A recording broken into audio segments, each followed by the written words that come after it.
Kalau kita tengok skop akhlak ni ya.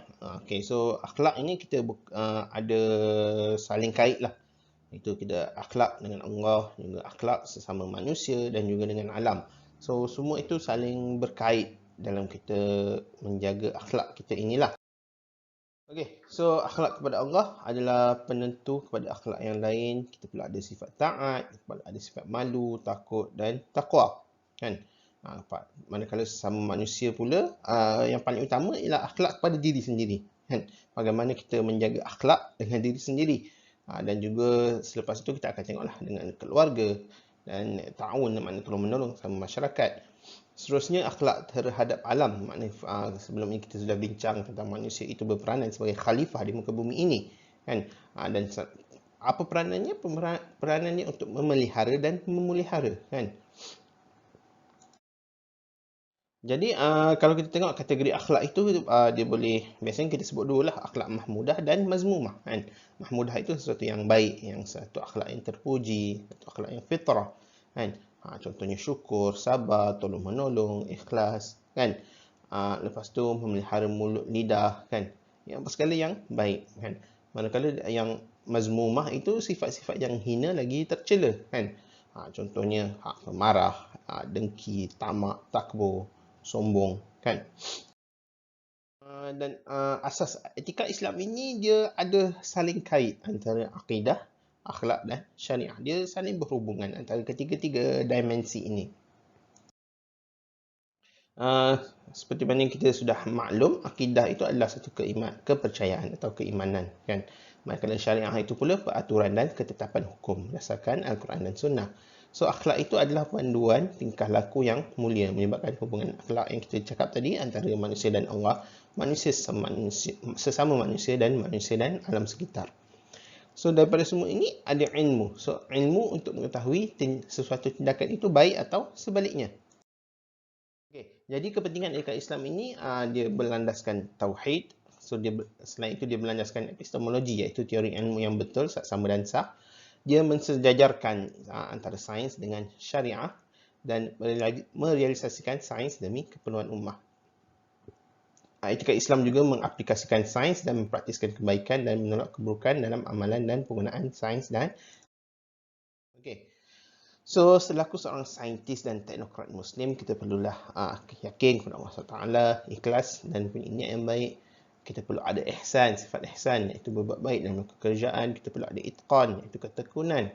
Kita perlu ada sifat permuafakatan, iaitu kerjasama dengan pasukan dan tidak melakukan kerosakan. Nak bangunkan teknologi, bagus, kan?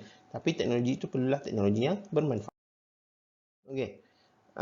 So in term of penghasilan teknologi itu, perlulah penghasilan teknologi yang tidak merosakkan. Penggunaan teknologi itu tidak merosakkan.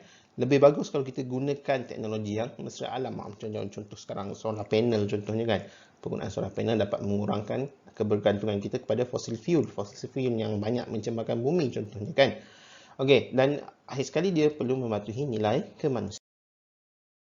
Okey, so apa punca krisis nilai dan etika ini? Yang biasalah kita lupa diri sebagai hamba dan khalifah Allah SWT. Kita tidak memahami matlamat yang ingin dicapai, tak memahami konsep nilai dalam Islam. Kita bersikap ego, bersikap tamak dan pentingkan diri dan pentingkan kejayaan dunia semata-mata. Okey, apa cabaran sains dan teknologi bagi umat Islam ini? Kesan terhadap alam, kesan terhadap sistem sosial dan kesan terhadap falsafah dan pemikiran. Okey, sini kita boleh tengoklah apa yang berlaku baru-baru ini dalam kes Pasir Gudang ni setahun 2 tahun lepas, kan. Bagaimana dengan pembuangan sisa toksik, habis semua sekolah ditutup, berapa ramai pelajar muntah-muntah dan sakit dan sebagainya. Kesan apa? Kesannya daripada pembuangan sisa toksik secara haram. Kenapa dia buang secara haram? Kerana dia tidak mahu buang secara halal yang ada extra cost di situ. Nak jimat kos, buang dia secara haram. Tapi kesannya sangat besar kepada masyarakat. Okey, ini contohnya apa yang berlaku di Indonesia ketika Jerbu, kan, pembakaran hutan dan juga untuk pembukaan ladang kelapa sawit. Cara yang paling mudah adalah bakar hutan, tebang dan bakar, kan. Nak lupuskan dengan elok, lama proses dia, kan. Lagipun kalau kita bakar dia menjadi baja, kan. Maknanya lepas tu tanam kelapa sawit senang, subur kan. Tapi kesannya itu sangat besar kan, berapa ramai manusia yang sakit kan. Bukan setakat manusia, haiwan-haiwan, tumbuh-tumbuhan dan sebagainya. Kesannya sangat besar. Maknanya ini adalah satu masalah bila kita tidak ada etika, tidak mempunyai sifat akhlak yang memikirkan tentang bukan setakat manusia dan manusia, tapi manusia dan alam. Okay. Ini satu lagi, satu kegilaan kan, bagaimana penggunaan dan bukan setakat penggunaan lah, dan penjualan kan. Nak kaya cepat kita jual barang kosmetik. Barang kosmetik yang betul tak ada masalah, tapi masalahnya barang kosmetik yang menyebabkan kemudaratan kepada penggunanya kan. Walaupun nanti adalah orang cakap apa ni, dengki dengan peniaga Melayu, dengki dengan peniaga Islam. Bukan itu isu dia. Isu dia bahan itu memudaratkan. Kalau dia buat dengan penyelidikan yang betul, itu bukan satu masalah. Kita menyokong usahawan sebegitu kan. Jadi inilah pentingnya etika even dalam perniagaan pun. Okey. Jadi tamatlah sudah keseluruhan topik subjek CTU 211 ini, dan cantiknya di hujung kita rangkumkan dengan tentang topik etika itu kan. Topik etika dan akhlak, bagaimana akhlak itu dan etika itu menjadi satu pembimbing lah kan, yang dengan adanya ilmu kita tahu itu sesuatu yang benar atau salah. Okey. So kena banyak berfikir, banyak berbincang, banyak bertanya. Jadi tanyalah fatwa hati. Ya. Okey. Jadi setakat itu saja untuk subjek CTU 211 ini. Saya minta maaf atas segala kekurangan, kesalahan.